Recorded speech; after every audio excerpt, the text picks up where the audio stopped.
भरणौ रघुवर विमल जस जोदायक फलचार।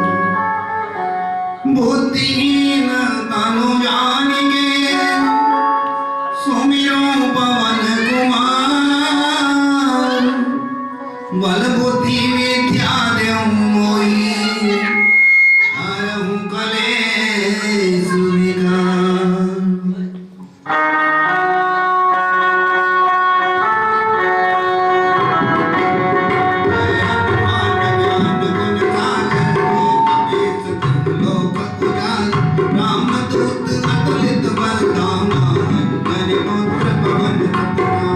महावीर विक्रम बजरंगी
सभी तीर्थों का ध्यान करेंगे।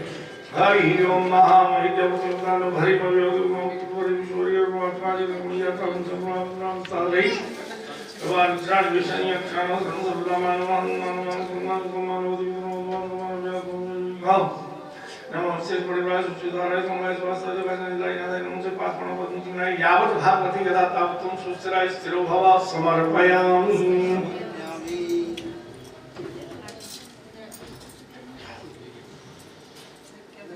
हो गया राधा वल्लभ जी का पाठ है आगे और इधर ही बैठना। अच्छा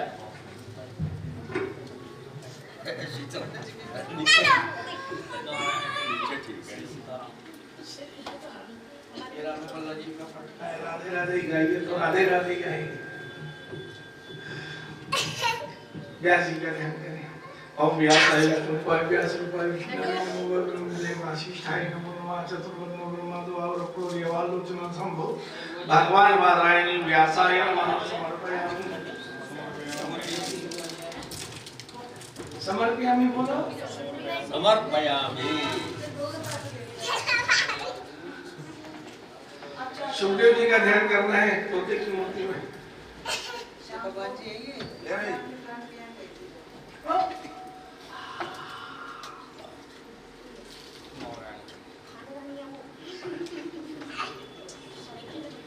यम प्रभुदं वेदं वेदरत्नं दैवायं विरागात्रं भावते तन्मैत्रात्रं गुणनिष्ठं सर्वधर्मं मनमानते ओम महाव्यास स्वानुभावगिरा शुभसारमे नामं संचारणं वर्णयामं तम्बेत्नं गुरु मुनिनाम शुकाचार्याय नमः नन्दाक्षं समर्पयामि।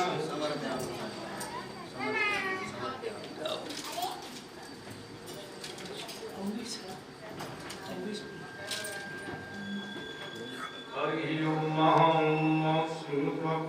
श्री भागवत पुराण शिवव्यासीं शुकदेव प्रबोधितं महासुख परीक्षित संवाद नारद ऋषि बृहति छंद श्री कृष्ण परमात्मा देवता ज्ञान वैराग्य भक्ति प्राप्त श्रीमद् भागवत श्रवण फल प्राप्त काम सिद्ध्यर्थं चतुर्मानाथ सरस्वती लक्ष्मी बृहस्पति पंचैतानि स्मरण नित्यं वेदवाणी प्रवर्तते नारायणं नमस्कृत्य नरं नरोत्तमं देवीं सरस्वतीं व्यासं ततो जयमुदीरयेत पावकानां सरस्वती वाजे ब्रह्माग्नि मतिसद्भ्यम् अष्टोऽध्यावशो पुराणपुरुषोत्तमाय नमः। लाला का ध्यान करो, अकेले पुष्प लो।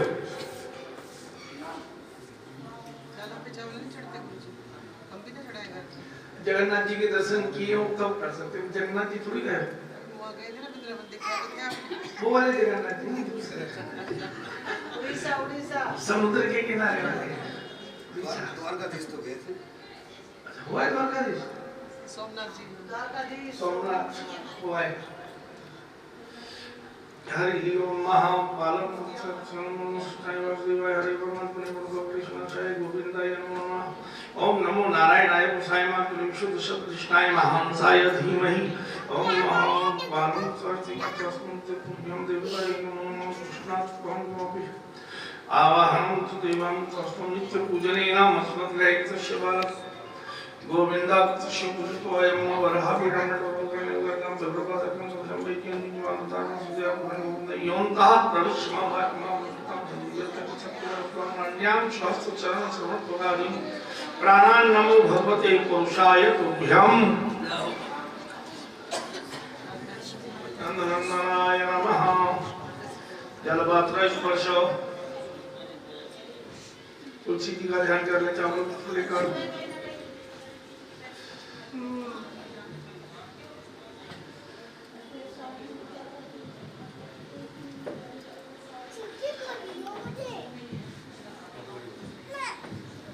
तुलस्यां कृष्ण देखा सदा तुलस्यां गोविंद चित्तदा प्रिया अशेष माने पापम वृक्ष राजे नमोस्तुते तुलस्याय नमः समर्पयामि। समर्पयामि। तुलसी महाराज तुलसी महारानी के पांगं धर्वागणत्वं संवृत्तं मुग्धं मोरजविद्वान् यक्षमादमुच्यतः। ये आपने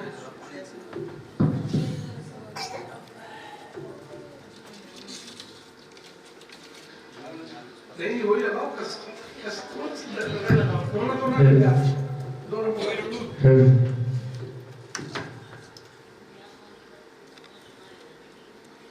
चला बढ़िया से सजा रहे फुल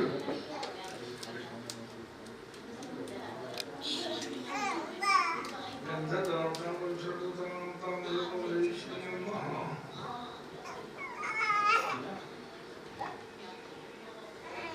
नमो देवी महादेवी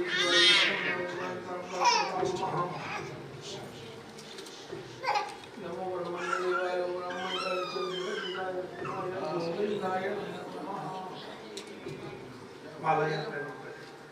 चलो सब लोग भैया प्रभु का हाथ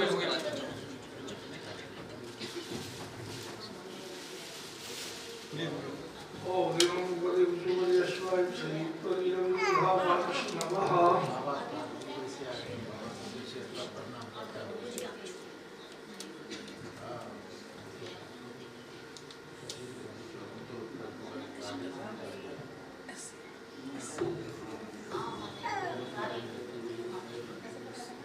व्यासाय विष्णुरूपाय व्यासरूपाय विष्णवे नमो वै ब्रह्मविदये वासिष्ठाय नमो नमः नैवेद्यं फलमिदं फलं मया देवाय स्थापितं पुत्रस्तव तेनमे संप्लावत् पूर्वविद्यन्मनि जन्मनि पुत्रभूषणं जलमोर्वक्षाणो सपुषाणं समर्पयामि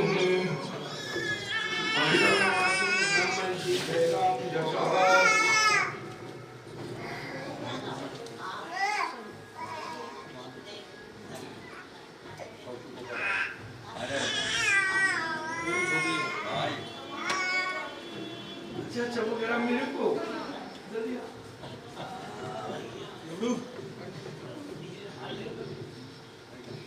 क्या माता दी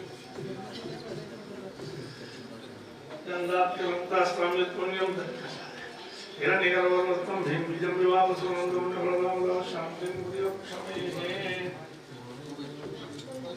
और सावधान पुत्र पुराण अवस्था सुजाना गोकुंगा पुण्यम धर्म समर्पयामि मन सुरक्षण स्तुत्यम मन सुवृद्धि कर सदा यावता प्रजा कुम स्थिरो भव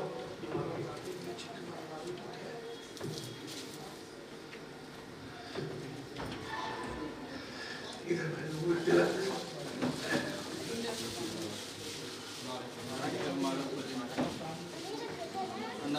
आत्मसानि प्रजासानि वसुमानि भयसानि अन्ये प्रजां बहुलां मे करोद्वन्नं वयोरेको अस्मासु धत्तो आरत्रिवार्धिवग्मुरजः पितुरप्रायुधामग्निं सदाग्नं बृहति वित्तिष्ठस् आत्मेकं वर्तते तमः श्री भागवत भगवान की है आरती भागवत भगवान की है आरती पापियों को पाप से है तारती पापियों को पाप से है तारती श्री भागवत भगवान की है आरती भागवत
से है तारती, पापियों को पाप से है तारती। श्री भागवत भगवान की है आरती, भागवत भगवान की है आरती। पापियों को पाप से है तारती, पापियों को पाप से है तारती। शांत गीत पावन पुनीत, पापों को मिटाने वाला है। शांत गीत पावन पुनीत, पापों को मिटाने वाला है। पापों को मिटाने वाला है, पापों को मिटाने वाला है। हरि दर्श कराने वाला है, हरि दर्शन कराने वाला है। ये ज्ञान जगाने वाला है, ये ज्ञान जगाने वाला है। वैराग्य जगाने वाला है, वैराग्य जगाने वाला है। प्रभु चरणों में लाने वाला है। प्रभु चरणों में लाने वाला है। ये सुख करनी ये दुख हरनी, ये दुख हरनी है, दुख हरनी। श्री मधुसूदन की आरती। पापियों को पाप से है तारती, पापियों को पाप से है तारती। श्री भागवत भगवान की है आरती, भागवत भगवान की है आरती। पापियों को पाप से है तारती, पापियों को पाप से है तारती। ये मधुर बोल मधुपंच खोल, सन्मार्ग बताने वाला है। ये मधुरी बोल गगन खोल कर मार्ग बताने वाला है। सन्मार्ग बताने वाला है, मार्ग बताने वाला है। बिगड़ी को बनाने वाला है, बिगड़ी को बनाने वाला है। भाव पार लगाने वाला है, हमारी लगाने वाला है। भाव बंधन छुड़ाने वाला है।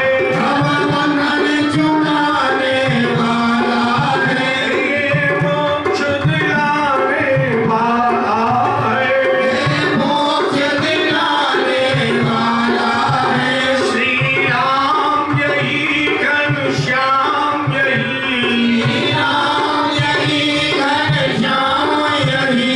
जग के मंगल की आरती। पापियों को पाप से है तारती, पापियों को पाप से है तारती।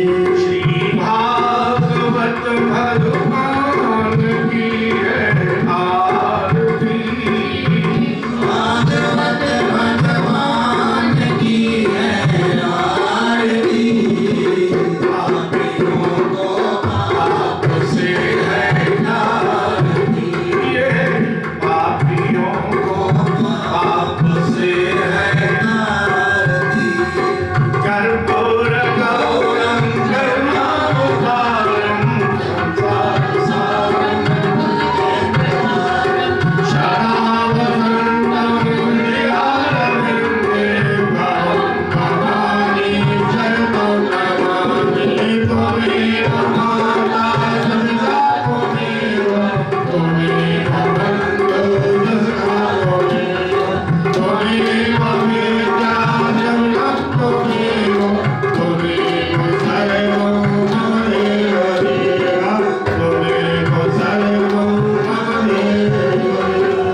धर्मानुकुमन्यासन्नो देहनागं महिमानो सुतन्द्रत्र पूर्वै साध्याः संजिदेवान्तस्यानुसिन्द्रयात्रामप्रे विश्वे देवासुभासद्मिति विश्वतशिक्षुतं विश्वतो मोहविश्वतो भावतो विश्वतस्पात् सम्भाव्यां संध्यावा भूमिजन्यदेवतोऽसाय महादेवाय धीमहि तन्नो प्रचोदयात् कायेन वाचा मनसेन्द्रियैर्वा बुद्ध्यात्मना स्वभावात् सर्वस्मै नारायणाय समर्पयामि वचनमाय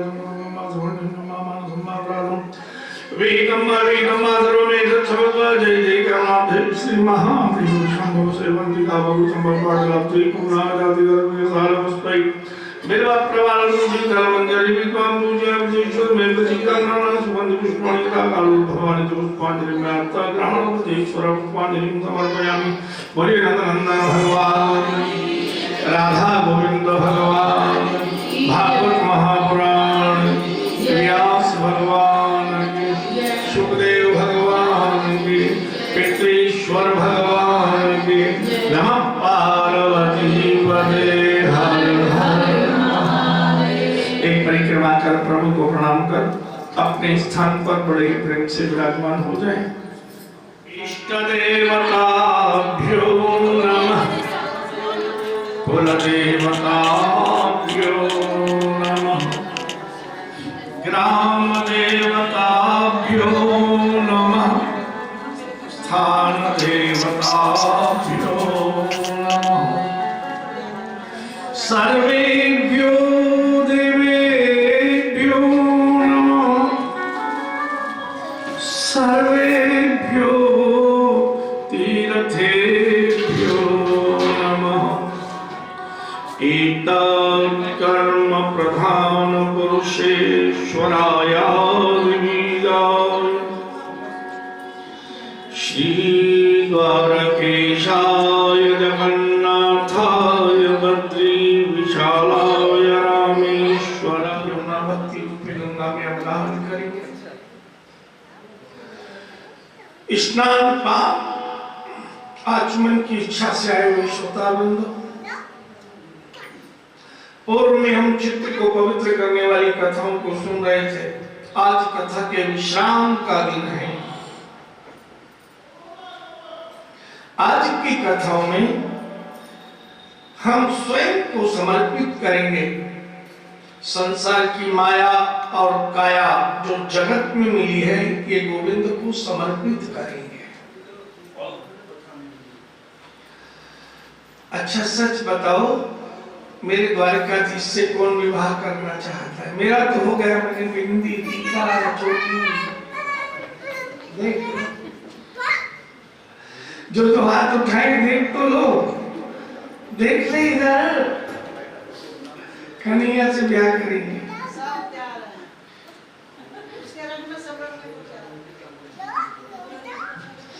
पूर्व में कथा में सुन रहे थे रुक्मिणी और कृष्ण का विवाह। हमारी इस काया में रुक्मिणी है, हमारी बुद्धि। रुक्मिणी को नारद जी का सत्संग 7 वर्ष की अवस्था में कुछ पलों के लिए मिला और वो कृष्ण की हो गई। हमें भी जीवन में कोई ऐसा संत मिले, सत्संग मिले कि हम शिशुपाल क्या है, बारात सजाकर आया था, जो शिशु के समान पालन करे वो शिशुपाल। ये संसार शिशुपाल है। भूख करने पर भोजन देगा, प्यास लगने पर जल पिला देगा, नींद आए तो सोने को जगे। इस वहां से बारात सजाकर तो शिशुपाल तैयार था, लेकिन रुक्मिणी ने कहा ना, मुझे कृष्ण की होना है। और जब कोई संकल्प कर ले कि प्राण दे देंगे, संसार में किसी से विवाह नहीं करेंगे, तो स्वयं गोविंद। आप कथा में देखें, हमने कथा सुनी पूर्व में, हिरण्याक्ष बनकर भगवान की पत्नी वैष्णवी पृथ्वी का हरण करके ले गया। ये भगवान की पत्नी। सतयुग में, त्रेता में रावण बनकर जानकी को हरण करके ले गया। अब कोई 2-2 बार ले जाए और हम फिर भी कुछ नहीं गए, तो तीसरी बार लाला बिन ब्याही पत्नी को, क्योंकि लाला को भी नियम है टिट फॉर टिट, जैसे को तैसा। समरथ को नहीं दोष गुसाई, रवि पावक सुरसर की नहीं। सूर्य तपाता है जेठ महीने में, लेकिन माघ में शीतलता देता है, इसलिए सूर्य को कोई भी दोष नहीं देता, क्योंकि श्वास इसी से मिलती है। अग्नि कभी कभी हाथ जल भी जाता है, लेकिन भोजन परिपक्व करके हमें स्वस्थ बनाती है, हम उसे दोष अपनी गलती इसलिए करा। सुरसरी गंगा कारणहारी है, अगर गलती से कोई स्नान करने जाए डूब जाए तो गंगा को कोई दोष नहीं देता, दोष हमारा है, हमें तैरना नहीं आता था। समर्थ को नहीं दोष गुसाई, तो गोविंद हर कर ले आए। तो रुक्मिणी है हमारी बुद्धि। मानस में आप लोग पढ़ते हो, तात स्वर्ग अपवर्ग सुख धैर्य तुलाई, तुलनताई सकल मिली, जो सुख लव सत्संग। स्वर्ग का सुख, संसार का सुख एक और रख दो, और दूसरी ओर केवल क्षण भर का सत्संग। तुलनताई सकल मिली,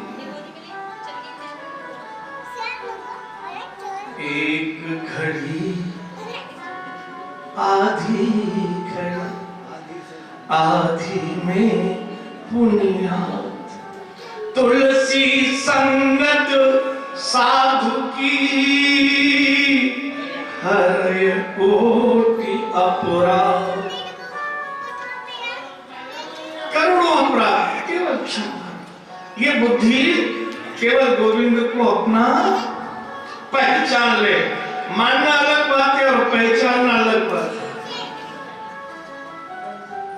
कथा का नियम है, पहले सुने फिर गुने और फिर भुने आचरण में लाए। पहले कानों से मन में लाए। सुनना कैसी चाहिए? श्रवण मन लाई, लागी सुनाए आदि उतेश। अगर तुम्हारा मन कहीं चला गया और कान नहीं रहे तो भी कथा चली जाएगी, और कान कहीं चले गए मन आ रहा है तो भी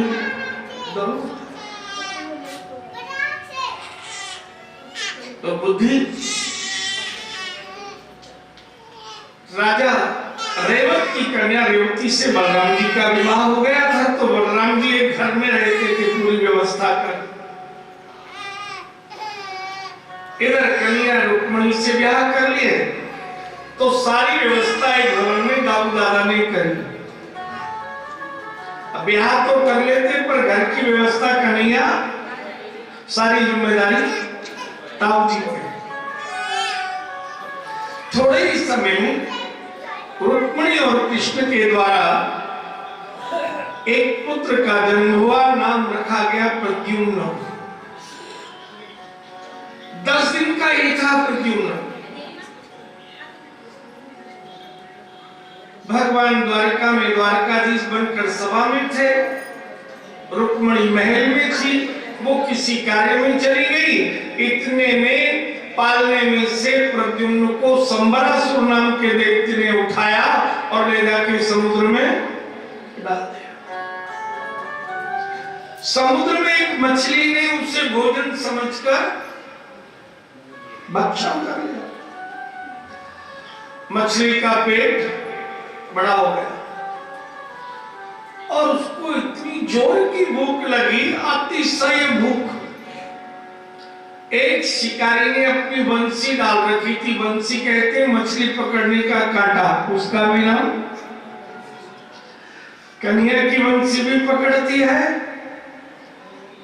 जो वायु में रहता है, और मत्स्य की जो मछली पकड़ रहा है उसकी वंशी पकड़ती है पानी में रहने वाले भूखे लोगों के। कथामृत में वर्णन करते हैं कि इतनी भूख लगी कि एक कांटे में आटा लगा था, उस मछली ने भूख में उस कांटे में मुंह फंस गया। शिकारी ने बाहर निकाला, पेट फूला था, पेट को चीरा, बालक जीवित निकल पड़ा।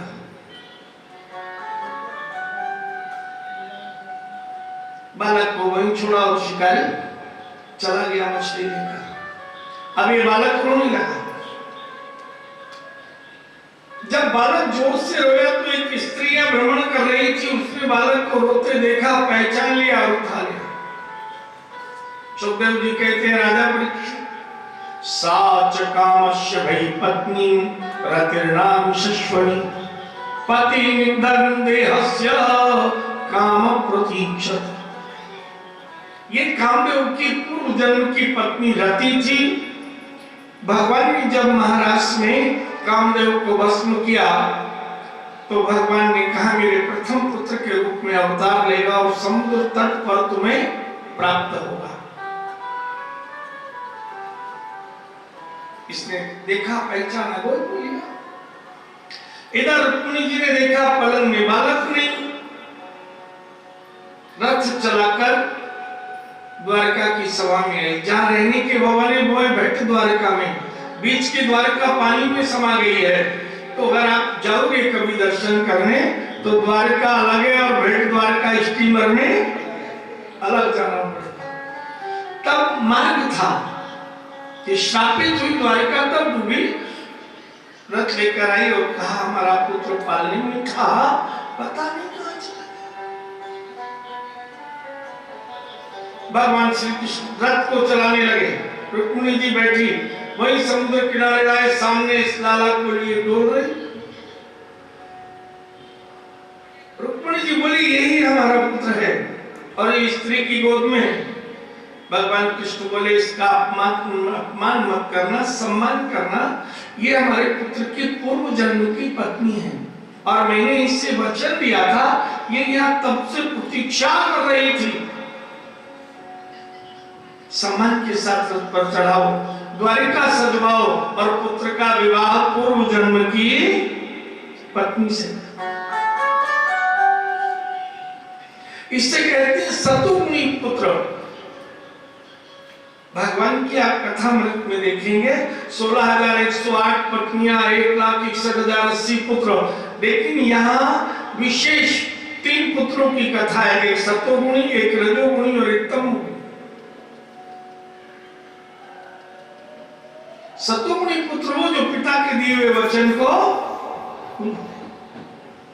तीसरे घर में व्यवस्था की दाऊ दादा ने प्रद्युम्न रति के रहने की। अब 3-3 भवन व्यवस्था करते थे। धीरे धीरे रुक्मिणी जी के 10 पुत्र और 1 कन्या हुई। अब जन्म तो हो जाता, कन्हैया ना तो घर देखते ना संतान देखते। अब वो 10 छोरा और छोरी, ताऊ जी, बहू भी ताऊ जी। दाऊ जी इसी काम में। एक दिन सभा लगी थी और तभी कन्हैया बोले, दाऊ दादा, मेरे मन में एक बात है, आपसे कहना चाहूं। क्या भैया? देखो, आपकी तो राजा रेवत के यहाँ पर बारात सज के गई, खूब आनंद भयो, ससुराल से विदाई भई। मैं रुक्मिणी जी को रथ पे उठाए लाया, जहीं ब्याह भयो तो कोई आनंद ससुराल की खातिरी नहीं भई, ना मंगल उत्सव ना आनंद।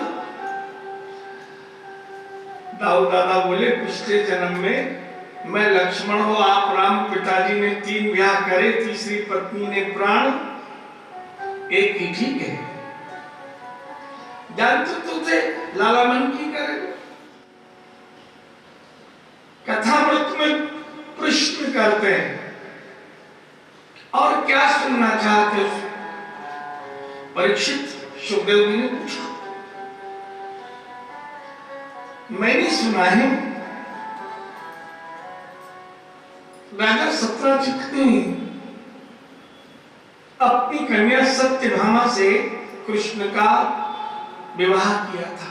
सत्राजितः स्वतनयां कृष्णाय कृतकिल्बिषः। और विवाह करने के बाद मणि चोरी लगाई। मणि चोरी का कलंक क्यों लगाया वो भी आप मुझे बताओ। कथामृत में वर्णन करते हैं कृष्ण के दूसरे विवाह की कथा है कि सत्राजित नाम का राजा था, उसकी कन्या थी। उस कन्या की सगाई के लिए उसने विवाह योग्य थी शतधन्वा नाम के पुरुष से सगाई का आयोजन अपने ही राज्य में किया। आजकल प्राय नियम है कि लड़की वालों को कहते हैं सगाई हमारे यहाँ आके कर जाओ और ब्याह हम आपके यहाँ आके। लेकिन ये राजा था, इसने अपनी कन्या सत्यभामा के लिए शतधन्वा को आमंत्रित किया कि मेरे राज्य में आप लड़के वाले सारा परिवार लेकर आओ। और सारी पृथ्वी के सारे राजाओं को निमंत्रण दिया, द्वारका में भी आया। अब सगाई का समय था, अनेक देश के राजा अपनी सभासदों के साथ उपस्थित, बड़ा मंगल उत्सव हो रहा था। इतने में ही द्वारकाधीश रथ से पहुंच गए और जैसे ही कृष्ण बलराम आए तो जितने रिश्तेदार आमंत्रित राजा थे वो सब सत्यजित को छोड़कर सत्राजित को और सीधे पहुंच गए कृष्ण बलराम के पास। अभी कथा चल रही है, अचानक केजरीवाल आ जाए तो सब उठ के, और कहीं मोदी जी आ जाए तो ठीक वैसा ही हुआ। राजा सत्राजित को बड़ा बुरा लगा कि बुलाया सबको मैंने और मेरे मंगल उत्सव में द्वारकाधीश को देखकर सब द्वारकाधीश के पास, ये तो मेरा अपमान कर दिया द्वारकाधीश ने आकर। मेरा नाम भी सत्राजित नहीं, यदि मेरे द्वारकाधीश से अपमान का बदला।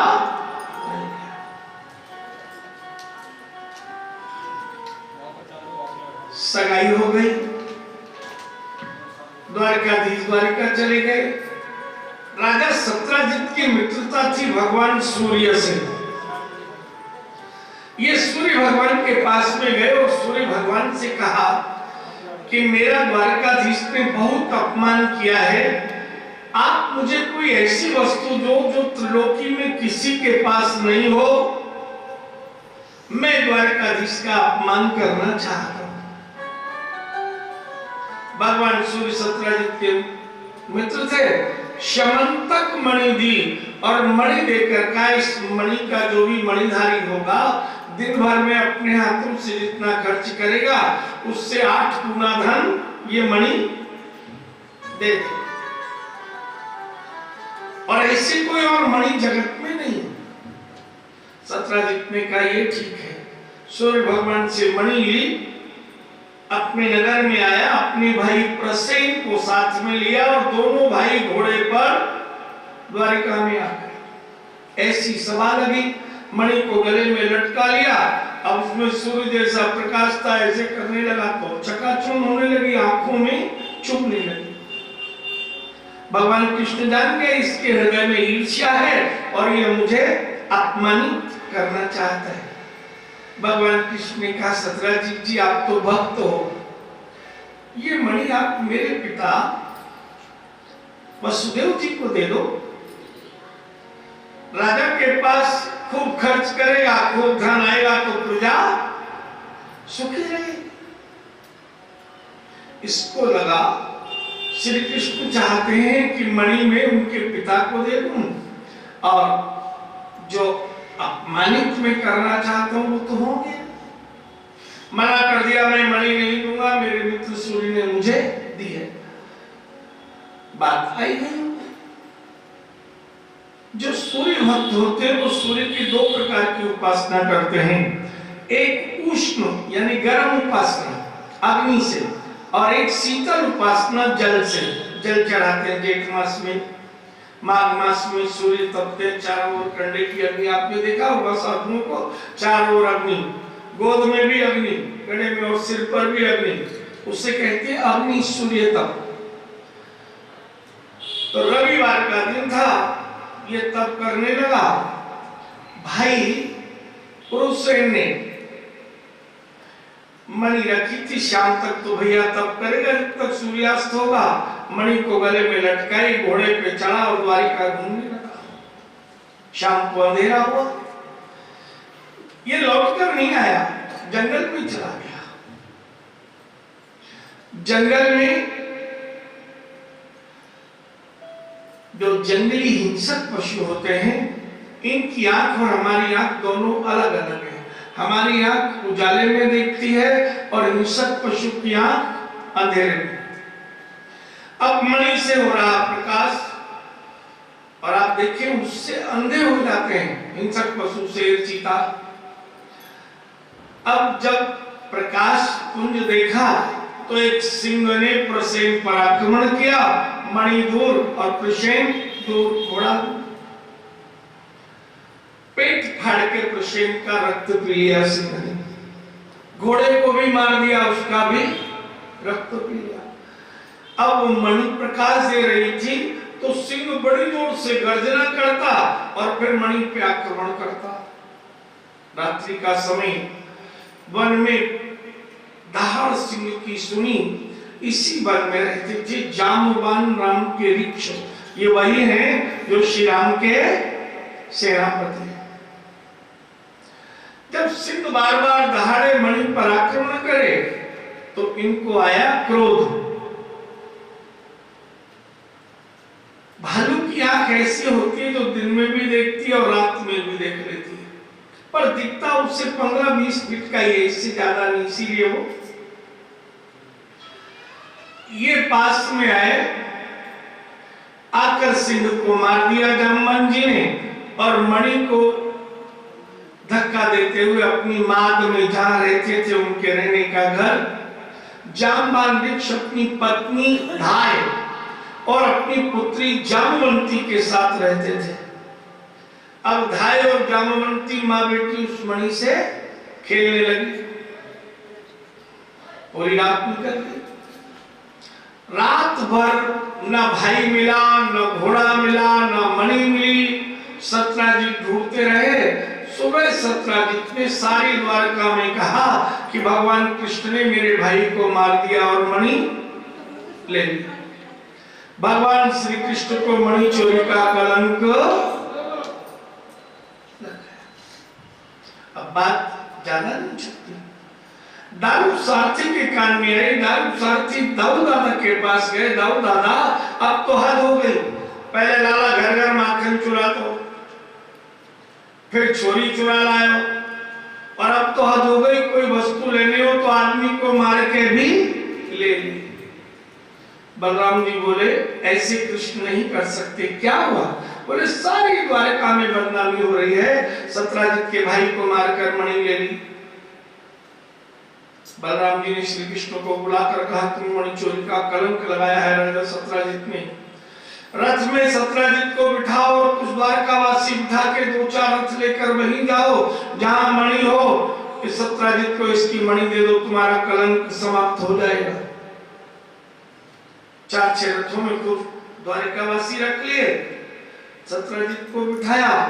अब दिन में तो द्वारका में घूमे, रात में द्वारका के जंगलों में चले तो एक गुफा में से पीले रंग का प्रकाश आ रहा था। सत्राजित बोला ये पीला प्रकाश मणि का ही है। द्वार पर वो रथ रुक गए। कन्हैया अकेले अंदर गए, माँ बेटी खेल रही थी। जैसे ही कन्हैया मणि उठाने लगे, माँ बेटी ने जोर से चित्कार किया। आवाज सुनी जामवान जी ने कि मेरी पत्नी और मेरी पुत्री चीखी है।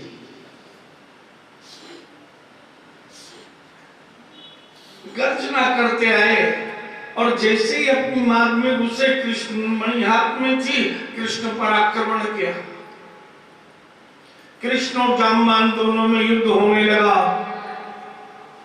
एक दो दिन नहीं, 27 दिन 27 रात युद्ध चलता रहा, हार जीत नहीं हुई। 28वें दिन जाम्बान जी ने चरणों में मस्तक रख दिया। आप साधारण पुरुष नहीं हो, आप कौन हो जिन्होंने मुझसे युद्ध किया है? भगवान श्री कृष्ण ने राम रूप में दर्शन दिए। जाम्बान जी चरणों में गिर पड़े, मेरे प्रभु आपने मुझसे युद्ध किया। भगवान श्री कृष्ण ने कहा, रावण से 10 दिन तक युद्ध चला था और उस 10 दिन में सब युद्ध में लड़े थे, केवल एक जाम्बान जी रह गए थे। उनकी मन में रह गई, जामवान मंत्री अति रूढ़ा, सो की रहे वो बिनु समरा रूढ़ा। उन्हें रथ पे ही चढ़ने नहीं दिया गया। तो भगवान श्री राम ने कहा, मैं करूंगा आपसे तो युद्ध, और कोई करने की शक्ति नहीं रखता, और मैंने वो त्रेता का ऋण इस द्वापर में चुकाया। और तभी आने का कारण बताया, ये मणि आप कहां से लाए हैं? इस मणि की चोरी का मुझे कलंक लगा है जाम्बान जी, ये मणि मैं लेना चाहता हूं। जाम्बान जी ने चरणों में मस्तक रखा, प्रभु एक मणि ये जिसकी चोरी आपको लगी है, और एक मणि मेरे पास भी है, मेरी पुत्री रूपी जामवंती, मैं दोनों ही मणि आपको समर्पित करता हूं। भगवान कृष्ण बोले, अपनी कन्या जामवंती मुझे देनी है। तो जो छोटे भाई लक्ष्मण थे, इस बार बड़े भाई बलराम बने हैं, द्वारिका में हैं। आप सभा में ही अपनी कन्या मुझे बलराम जी के सामने ही प्रदान करना। जाम्बान जी ने कहा, चलिए मैं बताता हूं मणि कहां, मैं सिंह को बाहर कर लाया। अब आगे आगे जाम्बान जी पीछे सारे रथ, जहां सिर मरा पड़ा था और आगे ढूंढा तो प्रसेन, पेट फटा हुआ, बिल्कुल कष्टाय, देह में दुर्गंध, वहीं घोड़ा मरा हुआ मिल गया। जान गए सत्राजित, ये सिंह ने मारा है मेरे भाई को, कृष्ण ने नहीं मारा। अब इतनी लज्जा, इतनी शर्म आई कि मेरे कारण कृष्ण को 28 दिन युद्ध करना पड़ा। भगवान कृष्ण ने मणि सत्राजित को दे दी। इधर द्वारका की सभा में पहुंचे, पीछे पीछे जाम्बान जी जामवंती को लेकर आए और बलराम जी के सामने जामवंती कृष्णार्पणमस्तु कृष्ण को दे दी। ये श्री कृष्ण का दूसरा विवाह है। इधर एक घर में और दाऊ दादा ने व्यवस्था कर दी गृहस्थी की। सत्राजित अपने नगर में गए, सगाई तो कर दी थी बेटी की, लेकिन अब मन में आया कि सतधर्मा से शक्तिशाली तो कृष्ण है, और जब तक कन्या का कन्यादान नहीं करते यही ढूंढते रहते हैं कि कोई दामाद ऐसे को बनाए जो थोड़ा ज्ञानी गुणी बलवान हो। सत्राजित का संकल्प उसने त्याग दिया। सतधनवा के यहाँ समाचार भेजा, मैं अपनी बेटी की सगाई तोड़ता हूं, मुझे दूसरा दामाद मिल गया। अब किसी छोरा की सगाई हो जाए और कोई तोड़ दे चोरी वाला, तो कहते हैं छोरे में कोई बुराई हो, बड़ा सतधनवा ने सौगंध खाई कि मेरे ससुर ने बेईमानी की है, सगाई मुझसे करके तोड़ी है, मैं ससुर को छोड़ूंगा नहीं। इधर अपनी पुत्री सत्यभामा को सत्राजित लेकर द्वारिका में आए और बलराम जी के सामने कृष्ण को मणि भी दे दी, अपना राज्य पाठ संपत्ति सब कुछ दे दिया और कन्या भी कृष्ण को समर्पित कर दी। आजकल इसीलिए सगाई को ज्यादा दिन नहीं चलाते, बोले आज सगाई कर ली,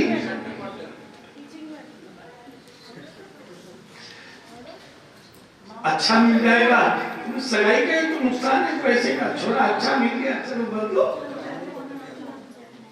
श्रीमद् भागवत में संपूर्ण ज्ञान है, विद्वानों की परीक्षा होती है इस ग्रंथ में। तीसरा फिर एक घर बसा दिया।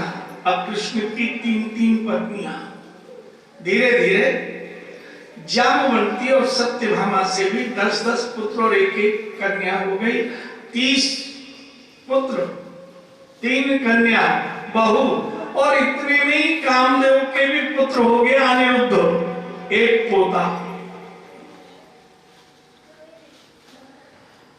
कथामृत में देखें सभा लगी हुई थी और तभी एक दिन कन्हैया बोले दाऊ दादा से, दाऊ दादा मन की तो मन में ही रह गई, पहली कन्या मैं उठा लाया, 2 कन्या पिताजी ने अपनी इच्छा से मुझे दे दी, ब्याह तो 3-3 भये लेकिन बारात सजकर कहीं नहीं गई, मेरा मन है एक ब्याह तो करो।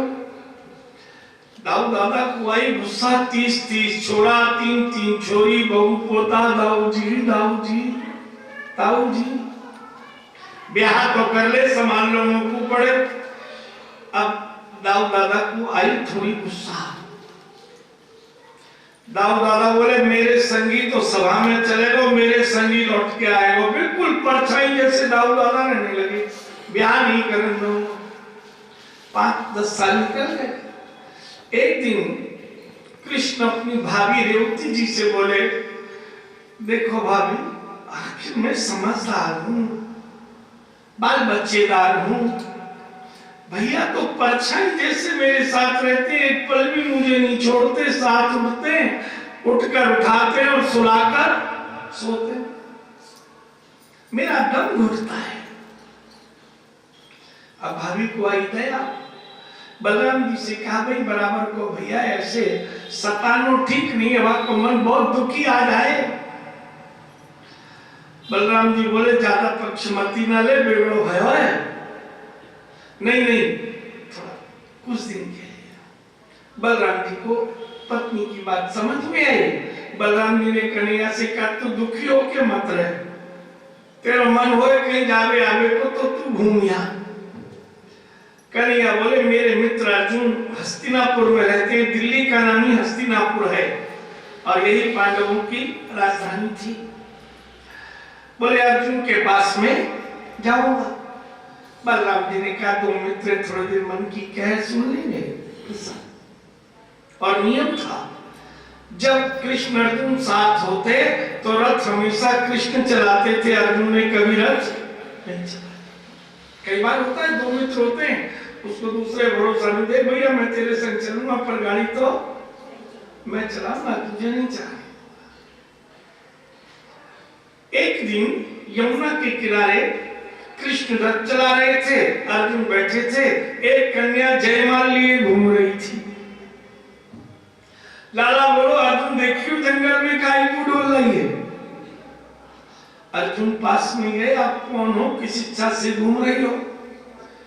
ये कन्या बोली रवि तनया में तप करूं कालिंदी ममुना। रवि तनया में तप करूं कालिंदी ममुना। श्री कृष्ण मोहि वरण करे सब विधि पूर्ण काम। सब विधि पूर्ण काम कालिंदी, सब विधि पूर्ण काम कालिंदी, सब विधि पूर्ण काम। मैं सूर्य की पुत्री हूं, मैं इस वन में जयमाल लेकर तपस्या कर रही हूं, मुझे श्री कृष्ण मुझसे विवाह कर ले। अर्जुन आए बोले लाला ये तो तोते ब्याह कर बोल रही है। कन्हैया बोले तो ले आ भैया, अब आई और गले में माला डाल दी। भगवान कृष्ण ने रथ पर चढ़ा लिया और अर्जुन से कहा, देखो अर्जुन, आपकी बात दाऊ दादा मानते हैं, आपको मेरे संग द्वारिका चलना पड़ेगा और कहना पड़ेगा कि इस कन्या ने मुझसे विवाह किया है, मैंने कन्या से विवाह नहीं किया, मेरी कोई गलती नहीं है। अर्जुन बोले, मैं खुद कहूंगा, मैंने देखा है, मैं साक्षी हूं, गवाह। अब रथ द्वारिका में लाए, दाऊ दादा ने झरोके में देखा, कन्हैया रथ चला रहे, एक सजी सजाई सी दुल्हन बैठी है और एक अर्जुन जी बैठे हैं। तो दाऊ दादा के मन में आई, अर्जुन ने ब्याह किया होएगो तो धोखने आ रहे हो, बड़े लोगों के पास जाते हैं ना आशीर्वाद देने। दाऊ दादा उतर के आए द्वार पे, रथ रुकियो। अब अर्जुन अकेला दाऊ दादा के पास आए। दाऊ दादा ने कहा, दोनों संग होते तो कहीं ना कहीं गड़बड़ हो गई, ये कृष्ण के साथ है, इसीलिए रथ से नहीं उतरी। चरण पकड़े अर्जुन ने। दाऊ दादा, आप जानो मैं असत्य नहीं बोली, सत्य बात तो ये है कि कन्या ने कन्हैया के गले में माला डाली है, लाला की बिल्कुल गलती ना है। अब दाऊ दादा को आई गुस्सा, एक और फिर द्वारिका सजाई और फिर ब्याह भयो। ये लाला को चौथा ब्याह है। अब यहां तक की कथा हम समझ लें। ये कितने विवाह हो गए? 4। बोल बाके बिहारी लाल मोहे मिला रंगीला या बिरज की कलिया, मोहे मिला ब्रज गलियन में, ब्रज गलियन में, ब्रज गलियन में, ब्रज गलियन में, मोहे मिला अनोखा प्यार बिरज की कलिया, मोहे मिला अनोखा प्यार बिरज की कलिया।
ये सत्राजित है और इसकी कन्या है सत्यभामा। मन की पुत्री है वाणी। मन की पुत्री क्या है? अगर मन में उपासना तो वाणी में उपासना, और मन में लोभ तो और मन में क्रोध तो। मन की पुत्री क्या है? वाणी। मन ने सगाई की थी सतधनवा से। सतधनवा माने संसार। सगाई कहाँ की थी? जैसे वाणी मिली पहले माँ कही, माँ से मुलाकात हो गई, फिर पिताजी, भाई, संसार, परिवार, सगाई हुई, शादी नहीं। और जिस दिन कोई सतगुरु मिला और सत्संग में उसने कहा कि तुम्हें तो ब्याह सबसे शक्तिशाली कृष्ण है, उनसे करना है। फिर क्या हुआ? मोहि मिला ब्रज गली है गोविंद की कृपा और गुरु का मिलन। और उस मिलन में यदि तुम्हें संसार में जो वाणी यहाँ तेरा मेरा व्यर्थ और नर्थ की चर्चा कर रही थी, वो सार्थक गोविंद का नाम। ये सत्या तभी है, कलयुग केवल सुमेर सुमेर। ये वाणी संसार में परिवार ने लगाई थी, लेकिन सतगुरु ने कहा तुमने गलती की है, तुम्हें इस वाणी को गोविंद नाम में लगाना है। ये दूसरा विवाह है। लेकिन ये पिता ने पुत्री दी है, मन चाहेगा तो ही नाम लोगे, नहीं तो गुरु जी कितनी बार भी कहें कथा में कथा के और दरवाजे से निकले, बोले ये कथा यही ठीक है, अब तो व्यथा। आज तक एक कथा, आज तक आहा, कल स्वाहा, वही घोड़ा। सतगुरु ने इस मन ने कहा कि शक्तिशाली कृष्ण है, संसार से विवाह नहीं करना। सगाई हुई वो गलती हुई, जो हम परिवार, व्यवहार, व्यापार में इस वाणी को लगाया, इसे तो गोपाल को देंगे। ये दूसरा विवाह है। तीसरा विवाह जामवंती, जामवान पुत्री, ब्रह्मा की पुत्री, जिसे ब्रह्मा ने जन्म दिया। ये काया है जामवंती। किसने बनाया मां के गर्भ में इसे? ब्रह्मा जी ने। सृजन करता, ऑपरेट किया, निर्माण किया, बनाया, जनरेट हुआ। और उसमें ये जामवंती काया तो मिली थी मनुष्य के। किस लिए? गोपाल को ढूंढकर गोपाल को पाने के लिए। लेकिन हम कुछ और पकड़ने लगे और कुछ और। एक मकाने तो दो कोठी हो जाए, दो है तो तृप्ति होती नहीं। ये जामवंती काया है जो जगत को पकड़ने में लगी है, वो जगदीश को पकड़े। लेकिन कब? ब्रह्मा जी भाग्य लगते हैं मां के गर्भ में आने के 6वीं रात में, और ब्रह्मा जी भाग्य में लिख दें कि तुम्हारा गोपाल से मिलन होगा। अथवा जीते जी कोई गुरु कृपा कर दे, कोई ब्राह्मण कृपा कर दे, तो भी भाग्य लिख दे, गोविंद का मिलन होता है। ये जामवंती गोविंद के लिए। और जैसे इससे भक्ति की कहो, ये काया रोने और सोने लग जाएगी। बोले सो लो, नींद आ रही? कहां? ये तो कथा तो भूल चुके। ये तीसरा विवाह है, काया का विवाह जामवंती का। लेकिन ब्रह्मा भाग्य में लिखे तो पिता के द्वारा। आप देखें 16,108 विवाह है। एक ब्याह कृष्ण अपनी इच्छा से करेंगे, 2 ब्याह पिताजी अपनी पुत्री कृष्ण को देंगे, जैसे अभी सत्राजीत और जामवान जी ने दी। बच्ची 16,105 ये कन्याएं स्वयंवर करेंगी। भगवान कहते बुद्धि मैंने तुमको दे दी, अब इस बुद्धि में चाहे माया को पकड़ो, चाहे मायाधीश को, ये स्वयंवर तुम्हें करना है। मैंने वाणी तुम्हें दे दी, चाहे तुम जगत की चर्चा करो, चाहे मेरी चर्चा करो। मैं नहीं कहूंगा कि मैंने तुम्हें वाणी दी है, तुम मेरा नाम जपो। ये तो स्वयंवर है। शरीर मैंने तुम्हें दे दिया, दो हाथ दिए। इन हाथों से जितना अपने और अपनों के लिए करो उतना पराये और परोपकार के लिए करो, अगले जन्म में हाथ मिलेंगे।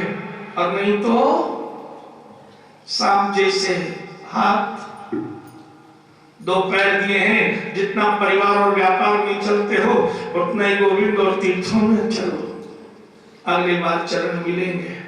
दो आंख दिए हैं, जितना मेरी माया को देखो उतना मुझे देखो, पर उतने ही प्रेम से। दो कान दिए हैं, जितनी जगत की चर्चा सुनो उतनी मेरी कथा सुनो, कान मिलेंगे। चौथा विवाह है सूर्य पुत्री काली यमुना जी से। सूर्य अग्नि है, अग्नि से गैस बनती है और उससे मिलती है हमें श्वास। हम कितने भी अंदर कमरे में सो जाए, श्वास अपने आप आती है और जाती है। गोविंद कहते हैं मैंने श्वास ही तुम्हें दिए, अब चाहो तो इन श्वासों को तुम न्योछावर करो माया में, चाहे करो मोहन में। ये तो स्वयंवर तुमको करना है। ये चौथा विवाह। अब 4 विवाह से 40 छोरा, 4 कन्या, बहु पोते। ऐसी सभा लगी, लाला बोलो भैया मन की तो मन में ही रह गई, बारात तो सच के गई नहीं। बलराम जी बोले तो तू ब्याही कर तो डोल में जा। और गुस्सा में बलराम जी द्वारिका छोड़ के बहुत रोका। रुक्मणी ने, रेवती ने, माँ देवकी ने बोले ना अब इसको ब्याह करने दो। 40 छोरा, 4 छोरी, बहू पोता सब ताऊ जी करते डोले और बिल्कुल चैन नहीं लेंगे और कह रहा और ब्याह करूंगा।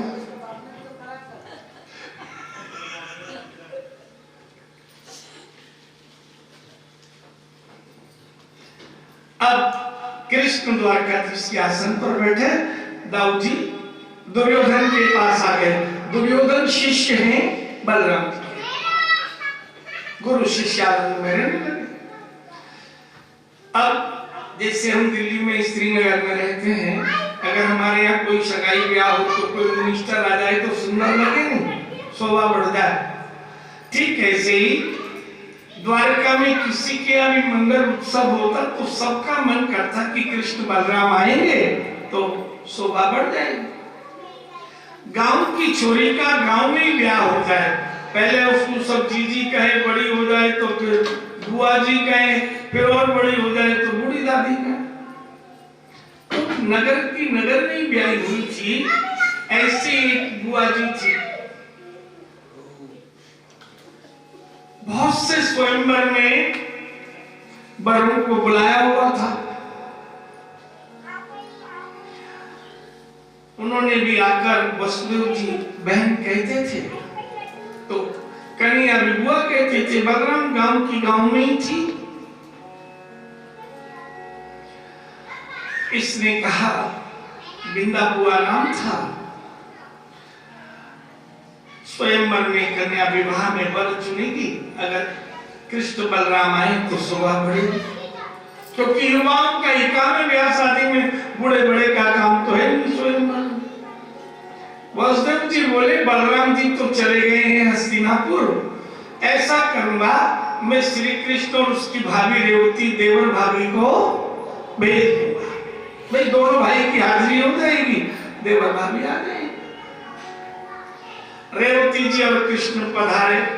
बिंदा बुआ जी के 2 पुत्र थे, बिंदा बिंद और कन्या थी मित्र बिंदा।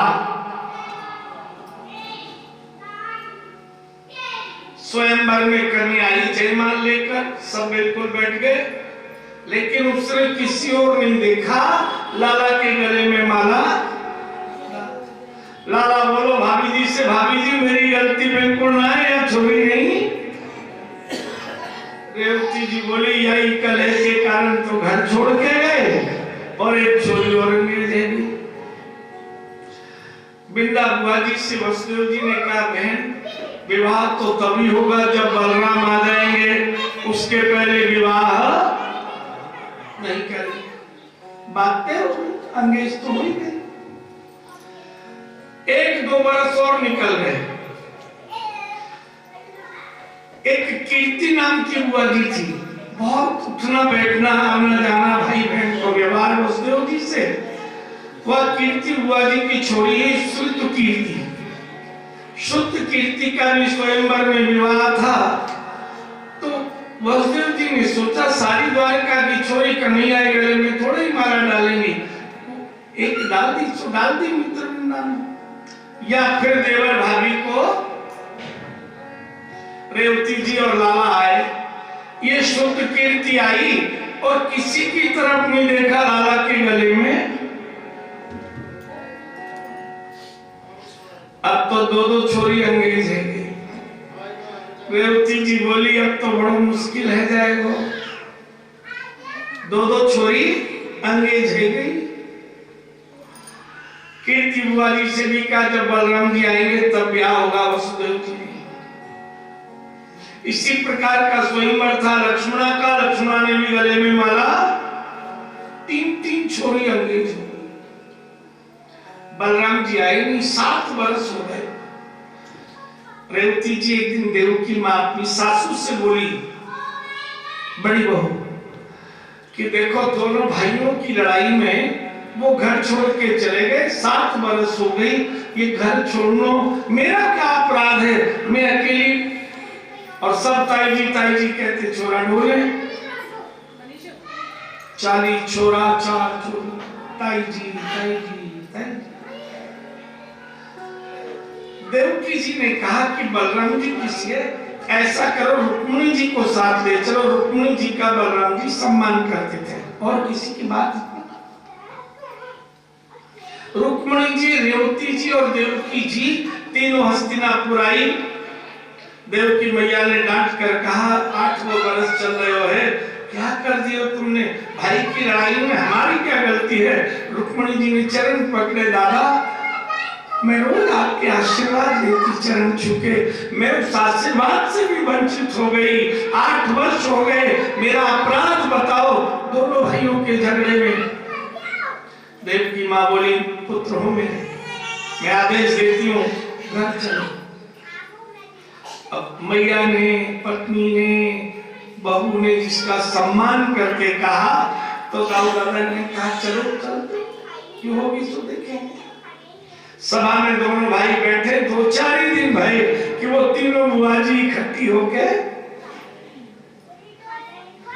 कि बलराम जी आप तो थे नहीं, इन तीनों छोरी ने लाला के गले में। बलराम जी बोले, जिसलिए झगड़ा करके गयो, इससे तो यही रहते तो शायद मैं ही जाता प्रोग्राम में, तो शायद न हो। तो अब बुआ जी से ऐसा नाता होता है कि लड़ नहीं सकते, क्योंकि बुआ है ना।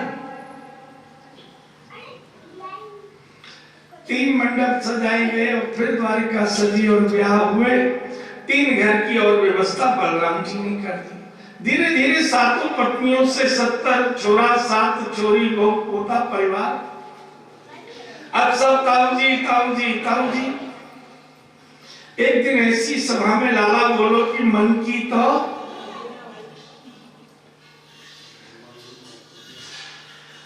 अब बलराम जी को गुस्सा आई। बोले, न तो प्रेम से आसे बच पाए हो, न झगड़ा करके अपनो घर और बिगाड़े हो।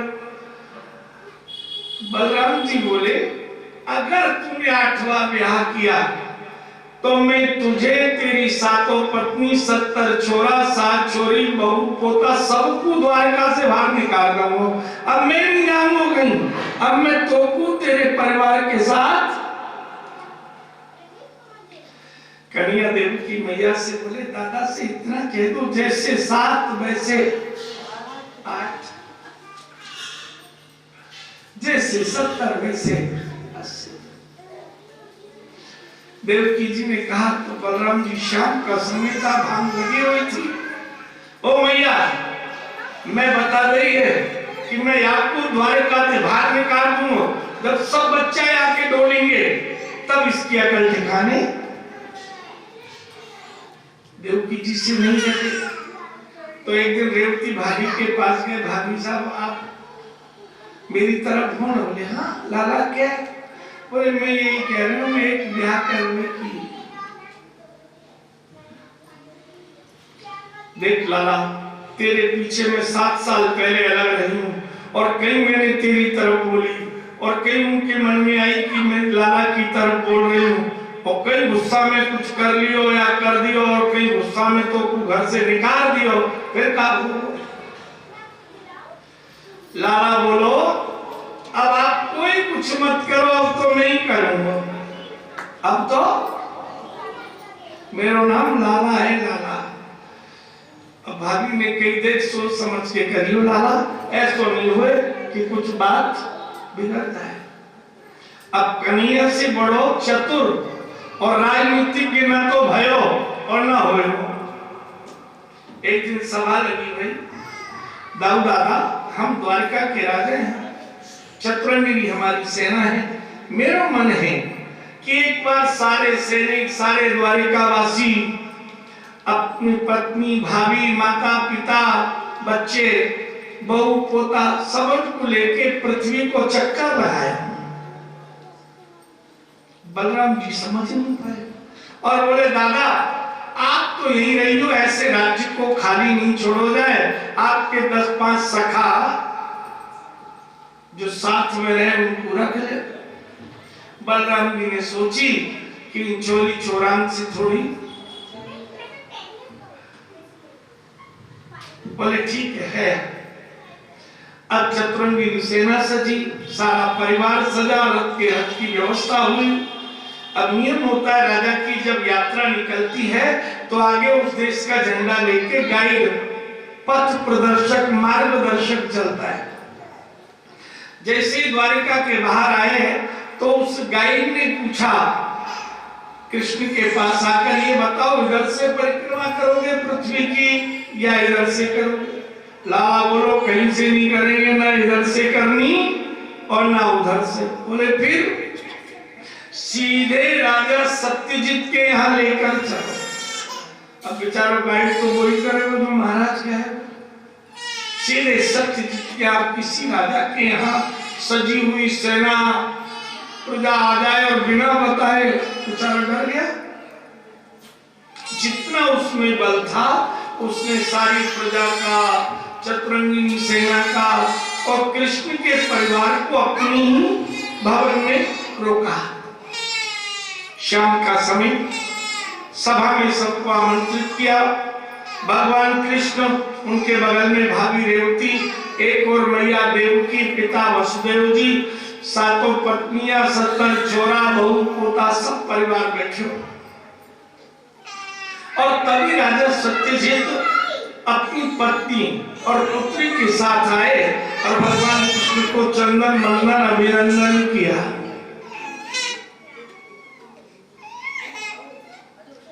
और कहा द्वारिकाधीश आप बताओ किस शिक्षा से पधारे, मैं आपकी वो इच्छा पूरी करूं। भगवान कृष्ण बोले राजा सत्यजित से, मैं बारात सजा के तेरी छोरी से ब्याह कर खाकर आया हूं।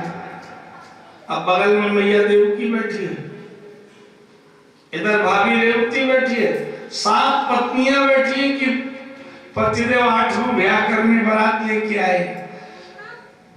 छोरी, छोरा, पोता, ऐसी बारात देखी किसी ने? राजा सत्यजित बोले द्वारकाधीश आप जैसा तो वर कहां मिलेगा, लेकिन मैंने इस कन्या से विवाह में एक शर्त रखी हुई है, वो आपको पूरी करनी पड़ेगी। जब ये कन्या थोड़ी छोटी थी, एक दिन गौशाला में नीति जाती थी, मैं भी गया इसके साथ, तो हमारे राज्य के 7 भीषण बैल थे। इस कन्या ने उन 7 को एक रस्सी में बांधा और खींच कर चल दी। तो मैंने संकल्प लिया कि मैं कन्या का विवाह उसी से करूंगा जो मेरे राज्य के 7 भीषण बैलों को एक रस्सी में बांधकर हाँक देगा। आपको पूरा करना पड़ेगा। द्वारकाधीश बड़े बड़े योद्धा आए, दैत्य भी वेश बदल कर आए। एक बैल को पकड़ा, दूसरे को तीसरे ने सींग मार दिया, किसी की आंख टूट गई, किसी की टांग टूट गई, और कोई कोई तो शिराधे। द्वारकाधीश बोले, राजा सत्यजित, तेरी छोरी के ब्याह खाते तो मैं जन्मते ग्वालिया बनो, गुजरी को दूध पियो, गाय चराई, पक्को ग्वालिया हूं। देव की मैया देख रही कन्हैया की तरफ, अच्छा ये छोरी से ब्याह के लिए मुझे छोड़ा। अगर आजकल के छोरा छोड़ दे तो कौन सी बात। कन्हैया ने शुरू करेगा,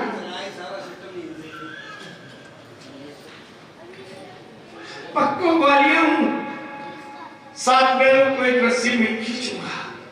अब पूरे राज्य में समाचार हो गया कि द्वारकाधीश जो आए हैं वो ब्याह करने के लिए आए हैं, चतुरंगी सेना और पूरी प्रजा।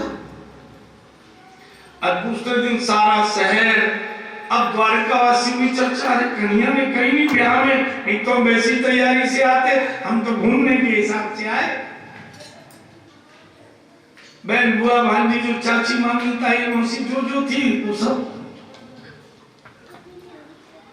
दूसरे दिन आज लाला ने द्वारकाधीश वाले वस्त्र नहीं पहने, ग्वालिया वाले, घुटना तक धोती, झंडा जो पहने नहीं गाय चरावे वालों, राजस्थानी देखो वो, और कंधे पे काली कामली और वही लकुटिया, पक्के ग्वालिया बने। अब 7 भीषण बैल आए, अब वो जरा टेढ़े मेढ़े हो, एक ही कमर पे धर दे, धचा नीचे है जाए, रस्सी से बांध दे, 7 को खींच दिया। राजा सत्यजित की आज्ञा से इनकी कन्या थी सत्या आई, और इसने कन्हैया के गले में माला डाल दी। अब वसुदेव जी ने कहा, राजा सत्यजित, ब्याह तो तभी होएगा जब आपको बड़ो भैया द्वारका ते आएगो। अब किसकी हिम्मत पड़े द्वारका जाए और कहे कि चलो, डर लगे नहीं, हर और मूसल दो ही हो। और जो पी के रहे भांग, बापू भरोसा नहीं कि हमारी बात सुनेगो या अपनी कहेगो, भरोसा नहीं। राजा सत्यजित की पत्नी देवकी, रेवती, रुक्मणी चारों आई। तब राजा ने कहा, चार लौट क्यों आई बीच में से? जरूर पूछना कुछ गड़बड़ है। रुक्मणी जी ने चरण छुए, अब भांग चढ़ी गई, कह दे कछु कह भाई आइए, मुझे पता है। दादा इन्होंने गलती की है, उसकी क्षमा दे दो। बोले और तो क्या करेगी, यही तो करेगी, पहले ही करती है ये नहीं। रेवती जी बोली, एक बार क्षमा कर दो हमारे कहने से। देव की बोली कि अब इसके बाद हम उसकी कोई बात नहीं मानेंगे। कहो क्या खबर? बोले बारात सजा के गए थे, तैयारी पूरी है, चोरी ने गले में माला डाल दी, सारी बात बताई। और तुम बड़े भैया हो, छली बरदार बनोगे, बात को कहना भी पूरा है नहीं, वो 7 वैसे। बलराम जी के संग के सखा थे ना, वो लाला राजा सत्यजित बड़ो भाग्यवान है, जाकी छोरी से लाला ब्याह कर रहे हैं, भैया हम चलेंगे, नए कपड़ा झंगा मिलेंगे, नए खूब जोनार होएगी, बढ़िया भोजन करेंगे, चल रहा। संग के भी तरफ लाला के, तो बलराम जी ने सोचा मैं अकेला एक तरफ और बाकी चलो। आए, जरा बरदार बने,